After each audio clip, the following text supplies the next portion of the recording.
Hello everyone, my name is PolishLynx. We are going to help the nurse with Lena in infirmary, and it's night and it's scary and everything. Let's go. I threw a quick glance at Lena and noticed that she looked like usual.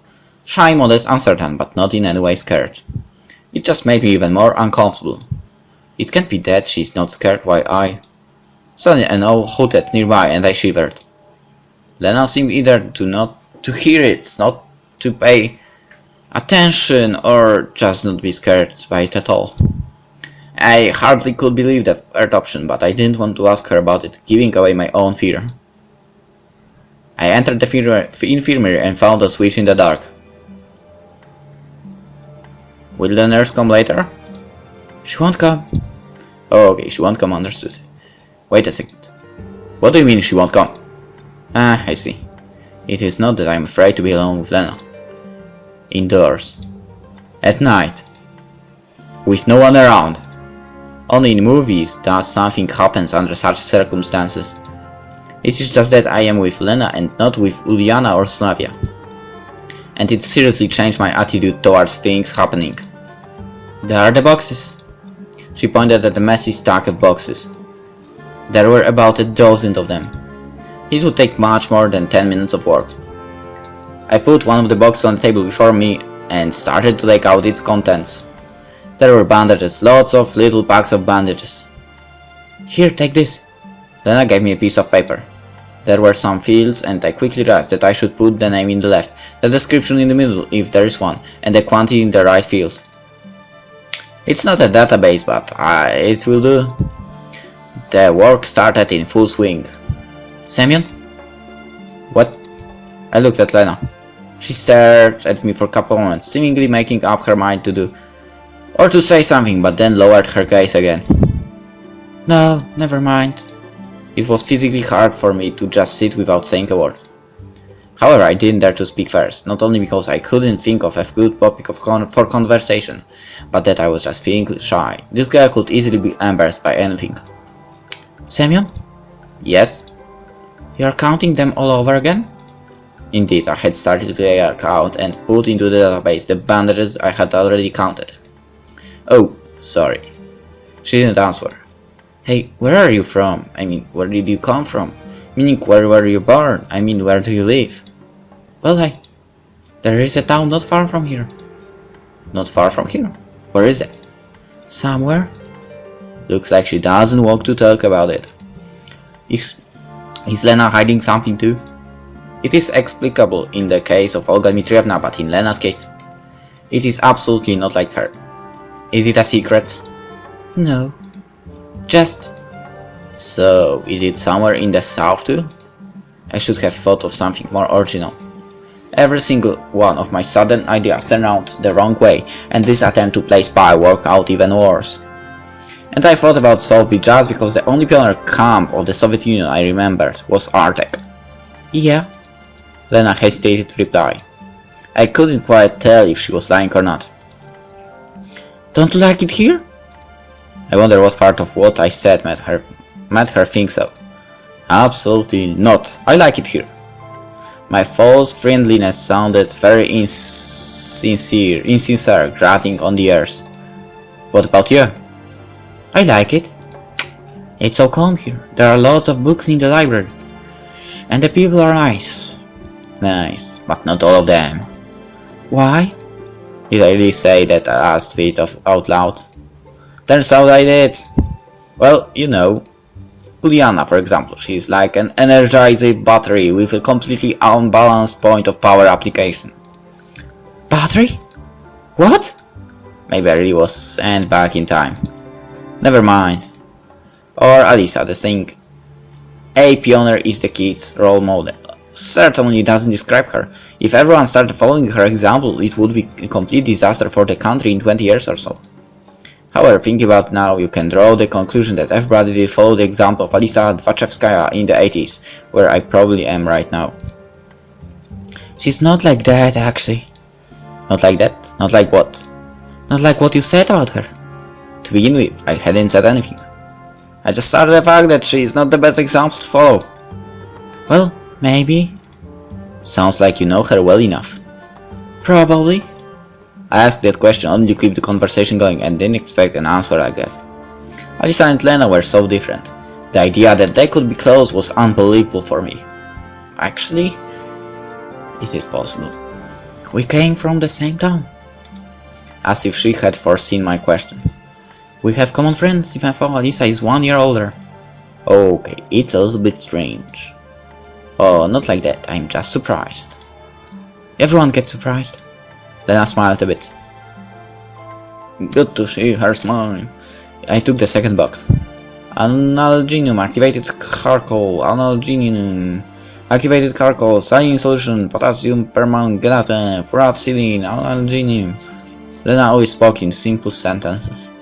How can I communicate with her if every conversation turns into a monologue or just an awkward silence? I wasn't quite satisfied with such a state of things. Sometimes it looked like she is hiding something behind her mask of shyness. But what? You know, I read a book not that long ago. Do you like science fiction? Not much. Damn! Another failure. Well, if you don't like it, then what books do you like? Different kinds? The conversation wasn't going smoothly and I had to turn it off for the better. Who knows why, but I thought about the dance again. Feeling of uneasiness, discomfort, and even shame overwhelmed me once more. Looks like I'm not that different from Lena when it comes to such things. I am shy and afraid of things I don't understand or can do.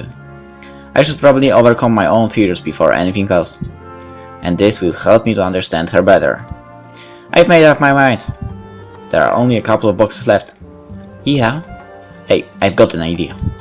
How about we go to the canteen afterwards? I think the tape recorder was taken back there. What is it doing in the canteen? I hesitated. What for? Her sincere look made it clear that she hadn't the slightest idea what I am going to offer. Well, frankly speaking, I just don't know how to dance, that's why I don't like it. That's the reason I was so confused back there. Maybe I could thank you by dancing with you. But I... She stopped sorting out the missing for a moment, blushed and looked right into my eyes. I got a bit stubborn. It really was a stupid idea. It's okay if you don't want to. I don't exist. What if someone sees us?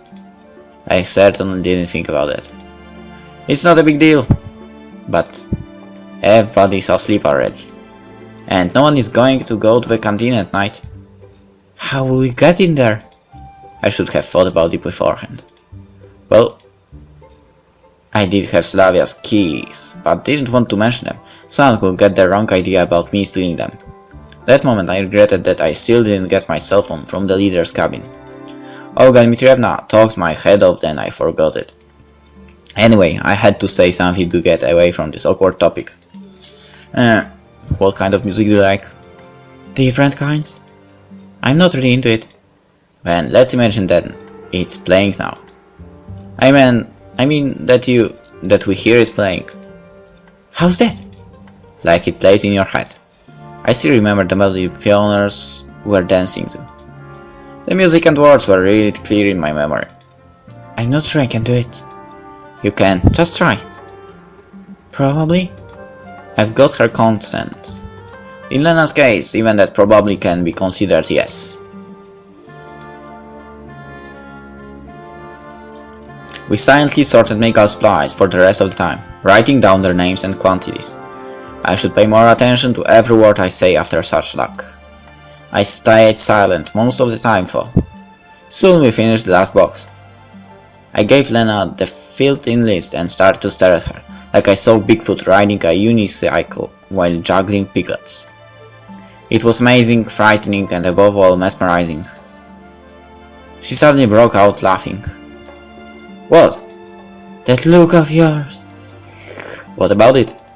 She looks scary actually. It's just funny. Really? Yeah, so where are we going to? Go. Where? Her last words unsettled me. I completely forgot what we were talking about. Frankly speaking, I had completely left this world for a moment. Well, you know. To dance. Lena blushed right away and her face took on a strange expression of shyness, uneasiness and fear. Oh yeah, sorry, I was just lost in thought. Let's go to the pier. I don't know why I could choose that place. Maybe because you could run into a pioneer at the square, in the residential area or near the canteen, but not on the pier. That's what I thought at least. Or maybe because of the large, brightest moon reflecting on the water in the night. And it is a full moon today.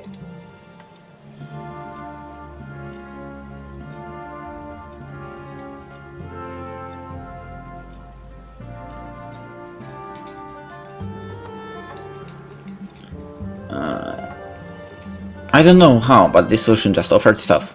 If you don't like it, then we can... No, that's a really nice place. Lena locked the door and we made our way to the pier. Night fell on the sleeping camp. Should we follow the road? Why, it will be faster to the forest. There is a nice path there. It's dark there. Are you afraid? Not really. If you want to. Okay. But can I?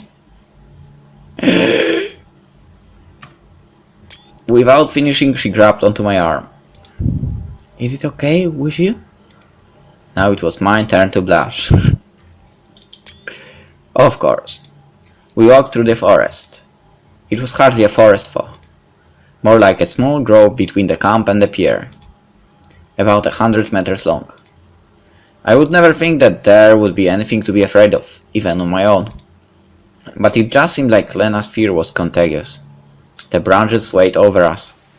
I shuddered and Lena clung to my arm even more strongly. Don't be afraid. It must be squirrel. Yeah. We reached the pier. The night was really beautiful. I walked closer to the river and called Lena. Look! The pier, the boathouse and the moon were reflecting in the water. It looked like another world with the surface on the water, being the door to Wonderland. You could just jump and find yourself on the other side. May I have the dance? I extended my hand to her and bowed clumsily. Then I hesitated. I must have overdid it with my mannerism. There is nothing to fear, I'm no good at it either. Why either? She never said she couldn't dance, though it was kind of obvious. Okay. Lena gave me her hand. I led her a bit aside and gently put my arms around her waist. We just stood like that for a few moments. And what next? Well, I don't know. Do you remember that song? Barely? But I remember. Great, let's waltz like in the movies. How's that? Instead of answering her, I carefully started to move in a circle with Lena. See? Not that hard at all. Yeah. We waltzed for several minutes, or whatever we could call it. I felt her warmth, though we were not that close to each other. Her chest heaved heavily and her face started to blush even more and more. Lena didn't look at me, averting her eyes from one side to another. I suddenly realized that I had never felt like this before. It was tenderness overtaking reality, as if I found myself in another, better world. I realized that I didn't want to let this girl go and that I would give up anything just to go on waltzing with her forever. I grasped Lena tighter and only then she looked straight at me. There was surprise and confusion in her gaze, but no fear whatsoever. She wasn't afraid of me and didn't push me away. And you said you can't dance. I really can't. I was confused. I didn't expect that reaction from her. Where has her confusion, shyness and fear disappeared to? You too. Dance pretty well. I know. A playful smile crossed her face. Or maybe it just seemed so to me. No, I swear I saw it. How is that possible? The image of shy and modest Lena didn't fit together with this moment at all. What should I say? What should I do next? I could only keep on waltzing with her in this dance, which was getting stranger with every passing minute. Semyon! Semyon, where are you? The voice came from the edge of the forest. Damn, worst timing ever. Semyon! It was Olga Dmitrievna. She must have been worrying because I should have been back a long time ago. I should have guessed that tireless camp leader would start searching for the lost pioneer. I should have warned her beforehand. There's no point in thinking about it now. Lena looked at me questioningly. Being seen together would not be the best thing. Why? Let's go and tell her that everything is alright. No, let's hide and return to the camp later. Her idea was strange. Everything was going so well. At least something was starting to work out. Or seemed like it did. But what was that something? Okay then. I decided not to argue, it wasn't appropriate in such a situation. Olga and Drevna shouted for a while and left. Let's go. Yeah. Lena didn't grab onto my arm on the way back. I was a little bit frustrated, but wasn't certain enough to take the first step. We kept silent again. It was not typical of Lena to start a conversation, and I just didn't know what to say after everything had happened at the pier. She kept looking at the ground all the way back, keeping her usual expression. What a bizarre change. Or to be more precise, what was bizarre was the smile on the pier and Lena's words. Alright, let's end the episode here and we'll continue in the next one. This was getting interesting. See you then. Bye.